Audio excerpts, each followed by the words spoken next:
Welcome back to Inside Texoma. Once again, we are talking about skills that parents can use to teach their little ones about finances. Something I know, even grandparents can do this, aunts and uncles, anyone who's around children. And we were talking about the little ones, the younger ones, wanting things, being at the store. Hey, Mom and Dad, I want that. But you know what? It's the older ones that want that stuff too. So I know you have some great tips there. Well, you're right. And the older ones, their wants are usually more high dollar. Sure. And, and I'll use the example of the tennis shoes. My goodness, a pair of tennis shoes back in my day, just hardly counted, but now they can easily exceed $100 for a pair of tennis shoes. And I don't ever want to position the parent as the one always saying no. Yeah. That's just not a fun position to be in, and that's not really how you want your child to see you, and also that's not really the message you want to send them about money. So I would suggest saying, well, yes, I think you're going to need some new shoes for school, and those are neat. I agree, that's a neat pair you picked out. You can do a couple of things. You can talk up front, I think, about how many hours would you have to work to pay for that pair of shoes. And again, if they've got that summer job, maybe they're mowing lawns, maybe they're working at the mall, who knows.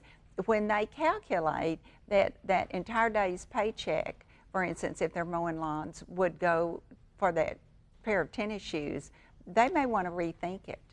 Now, another thing to do is to have them earn part of the money, say half the money, and you tell them, if you'll earn that money and set it aside, I'll be glad to match it. But that, again, is putting some skin in the game, showing some responsibility on the child's part, and then he or she will be less likely to abuse those shoes, to lose those shoes, all of that. So again, having the child involved in the decisions, it's going to pay off. I like how there's even, a double take to this as well. Not only are you teaching them about finance, but you're right, they have pride in that, and yes, they take responsibility for those things. And I think we all do that. If it's something you've worked extra hard for, you hold on to it maybe a little bit tighter. Oh, take absolutely. Care of it. So, or something I've looked forward to, I watch things to see when they're going to go on sale. yes. And then once I finally buy it, if it's a new pair of shoes, I can remember getting my first scuff on it. And it just killed me. But, if that'd been something, I wouldn't dishonor something that someone gave to me, but again, having your own money in there. It's just like you mentioned living off cash a minute ago. Peeling out that hard-earned money is different than pulling out that plastic. And again, that's a conversation to have with the child. Do you think that's something people should still be doing? Really kind of getting away from that? I mean, because this comes full circle. The reason you did this, a lot of people are, they come to the credit counseling, obviously, for some help or some advice. And so, they're learning these skill sets, and a way to break that. Do you really recommend cash still? Is that the way to go? Well, I think cash is fine. Cash has some downsides to it. One is if you're carrying large amounts of money on your person, that's a risk. If it's gone, it's gone. You lose your wallet, your purse gets stolen, etc. It's gone. Now, another thing is that when you're using cash, you're not building any sort of credit report. And people chase those credit scores. The credit score is based on all the information in the credit report. So even though you can live off a cash basis for buying your groceries or your gasoline or your medicine, just everyday expenses, you really can do that. You're not going to be building a thick and positive credit file for when you need that major purchase, such as a house or car. Yes. See what I'm saying? Yes. So you can, as a matter of fact, we profiled a cute couple. He was a coach and she was a pharmaceutical rep, and they said, we make nice money and we get our bill though every month, and it's a monster bill, and we look around the house and think, what do we have to show for this? And they just got tired of it, said, we want to live off cash. And they ended up not depriving themselves of anything, but saved 20%. And how you do that, and time after time that proves to be true, is that awareness that, again, pulling out the cash, as you're shopping, you're not going to just put that in the cart because it's cute, but you're thinking, ooh, that's going to add to my bill up there at the checkout, and it's more painful when you pull out the cash. That's good advice. And like you said, and I know you've told us this time and time again, if we've learned anything, of course, budgeting, and make sure you're sticking to that budget and doing your checkbook and figuring out how much you still have left in the account. I think while you still have your child at home, let them fail in lots of areas, and let them fail financially. Let them have a checking account. Teach them how to reconcile it. Teach them that they have to write down each check that's written or each ATM withdrawal. Don't just stuff that receipt up in the visor of the car and move on with life. You're going to pay for it that way. So learn while you're at home. Learn where you're in an environment where people will be forgiving.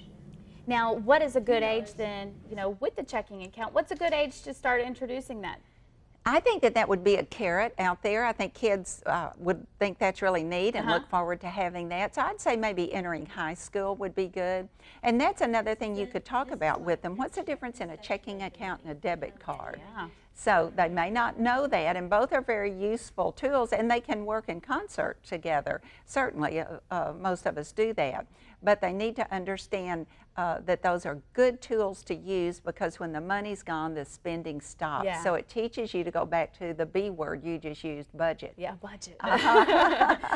People are awfully afraid of that word. That's right. And plus the debit card, a lot of people or children may think plastic, charge it, but You bet. the debit card, you can't just charge it. So Right, and that makes me think about contrasting the debit card, the plastic, with another plastic, the credit card, and that's another conversation to have around why do credit card issuers charge different customers different interest rates? Yeah. And so that's again about the responsibility of credit. Credit is not a birthright. It is something that you earn and you have to treat responsibly. Fun question. If I'm not talking about the CD you just bought, what else could the letters CD stand for? As likely as not, they're not going to know No. certificate of deposit. And you could talk about that as a savings vehicle, and that it's insured against loss, and that you're going to get interest, albeit low, you are going to get interest, and that's just a vehicle. And another fun conversation would be if you just saved X amount per day from now until you retire, let's say age 70, let's say that's 55 years it'd be for the teenager we're having the conversation with, just a small amount a day, even $1 a day for that long, and you invested it at the average return of 8% annually, how much money would you have? I think anybody would agree that they can save $1 a day. Yeah. But time is money's best friend. And so if they can start young, and everybody hears us say this all the time, start young and you spread it over that kind of time horizon, you're going to have a fabulous amount of money. Absolutely. I wish now we'd all started saving. That's another a show. teenager. But what is the best thing if they are wanting to save? Let's say they do have a lot of money saved up from aunts and uncles and birthdays and different occasions. Is the CD the best thing for them to put their money in and kind of earn some extra interest or basically on it? Well, I think that's a good idea. I also think they need, just like the parents do, a rainy day fund. Yeah. And we've touched on that. Let's have money that we can easily access out of our checking account or savings account for that flat tire, for that prom dress, for that extra accessory we want for our car, all of those types of things to pull out of for more of the daily expenses versus an account where you would put money for a long term, and that's money you don't intend to touch. Because with the CDs, you cannot always get the money That's right. It's dependent upon how long you've committed for. The longer you'll leave your money with the bank so that they can use it, you deposit with the bank, then they get to use it for 1 year, 3 years, 5 years, etc.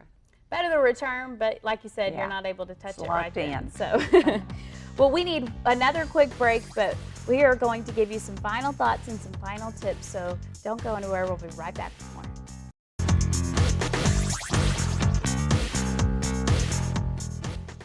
Welcome back to Inside Texoma. We've talked a lot about, things you can do for your children, but Gal, you have some great advice for adults and things we can do if you're wanting to do better. Well, I hope that the audience has connected the dots, that what they're doing is impacting their children for life. And if they're feeling a little antsy right now, that their financial skills are not what they'd hoped for or what they should be, I want people to know that there's plenty of opportunity to change. The bookshelves are filled with self-help financial books. wonderful advice online, solid advice online. And I would say that who I work for, the National Foundation for Credit Counseling at nfcc.org, has terrific resources. We have calculators on the website.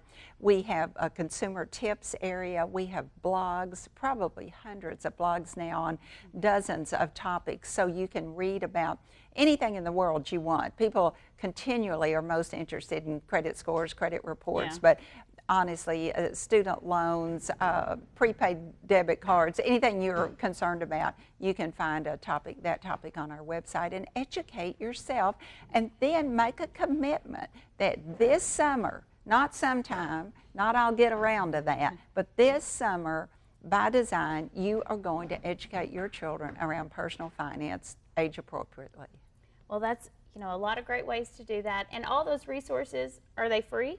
Oh, absolutely. Well, that's the best part. Yeah. So there's no reason not to take advantage of that. And again, you saw the web address there on your screen, and we will, of course, have that link for you on our website as well, newschannel6now.com, so you can take advantage of all of this. And you can even watch the show again, so that way you can hear all of these great tips that Gail has given us today. And, I'm excited to put some of these to use in my own life, with a 2-year-old and an 8-year-old. So thank you so much for teaching us more on how to do this, and we appreciate you, Texoma, for joining us today. As always, we will see you back here next Sunday morning for another look inside Texoma.